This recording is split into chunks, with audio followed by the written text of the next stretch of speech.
नमस्कार.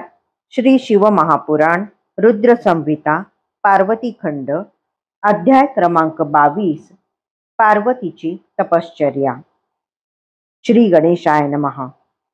ब्रह्मदेव नारदांना म्हणाले, हे मुने, शिवजींना पती रूपात प्राप्त करण्यासाठी पार्वतीला एक उत्तम साधन मिळाले होते. तिने तपश्चर्या करण्याचा निश्चय केला.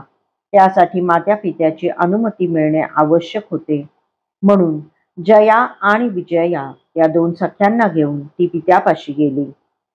तिच्या सख्या हिमालयाला म्हणाल्या, महाराज, आपली कन्या पार्वती स्वतःच्या जन्माचे आणि कुळाचे सार्थक व्हावे यासाठी तप करण्याचा विचार करत आहे.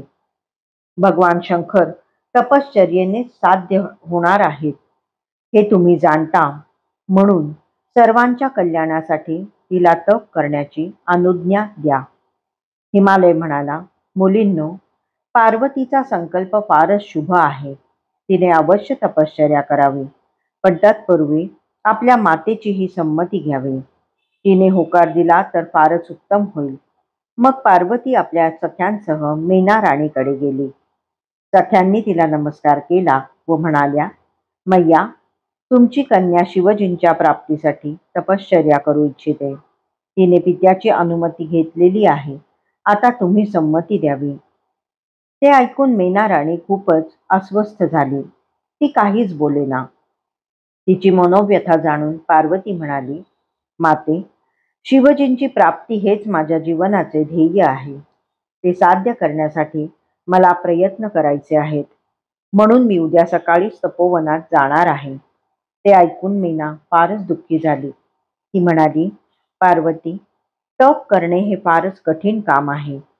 तू लाडाकोडात वाढलेली आहेस. तुझे शरीर फार कोमल आहे. त्याला तपश्चर्येचे कष्ट सोसवणार नाहीत.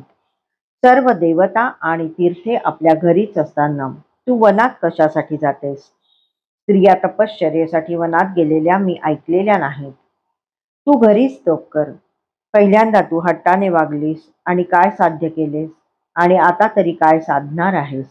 अशा प्रकारे तिने पार्वतीला वनात जाण्यापासून रोखण्याचा खूप प्रयत्न केला. ती मा बाहेर नको जाऊस असे वारंवार म्हणाले. त्यामुळे पार्वतीला उमा हे नामाभिधान प्राप्त झाले. असो, याप्रमाणे आईने पार्वतीची पुष्कळ समजूत घातली, पण तिचा निश्चय ढळला नाही. शेवटी आपल्या विरोधाने ती फारच दुःखी झाली आहे हे लक्षात येताच मेनेने तिला वनात जाण्याची अनुमती दिली. दुसरा दिवस उजाडला. पार्वतीने शिवजींचे स्मरण केले. माता पित्यांना वंदन करून ती आपल्या दोन सख्यांसह वनात गेली. तिने सुंदर वस्त्रांचा त्याग करून वल्कले परिधान केली. अलंकार काढून मृगचर्म धारण केले. अशा प्रकारे तपस्व्यांसारखी वेशभूषा करून ती जिथे शिवजींनी दुष्कर तप केले होते आणि जेथे कामदेवांचे भस्म झाले होते त्या गंगावतरण स्थानी ती गेली. तेथे थोडा वेळ थांबली. तिला पूर्वीचे सर्व प्रसंग आठवले. शिवजींच्या विरहाने ती फारच व्याकुळ झाली. तिने मोठ्या धैर्याने स्वतःला आवरले आणि शृंगी तीर्थावर तपश्चर्या करण्याचे ठरवले. गौरीने तप केले म्हणून त्या शिखराला पुढे गौरी शंकर असे नाव पडले. पार्वतीने तेथील भूमी शुद्ध करून घेतली. तेथे एक वेदी तयार केली. मग तिने इंद्रियांचे दमन करून दुष्कर तपश्चर्या आरंभली. उन्हाळ्यामध्ये ती आपल्या चारही बाजूंना अग्नी प्रज्वलित करून अहोरात्र मंत्र जप करत असे.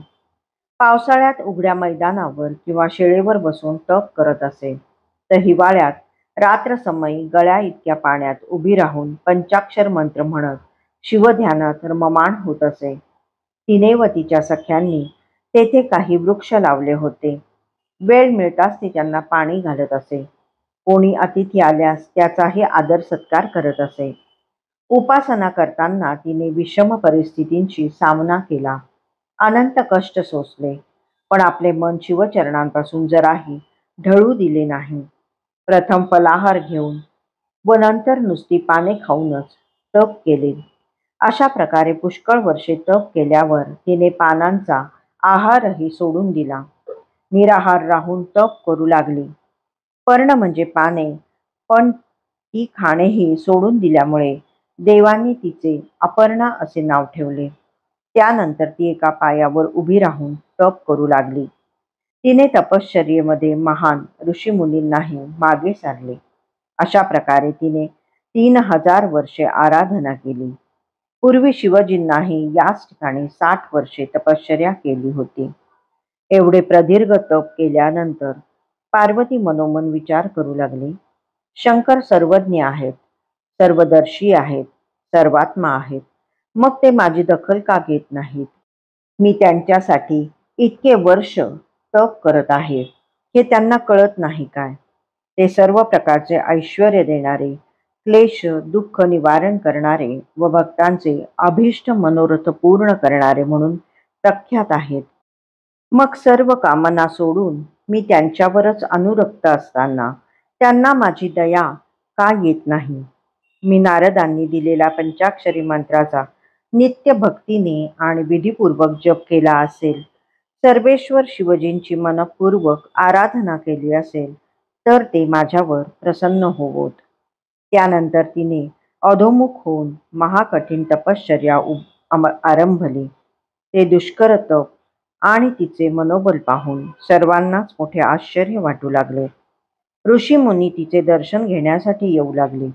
तिच्या तपाची प्रशंसा करून स्वतःला धन्य समजू लागले.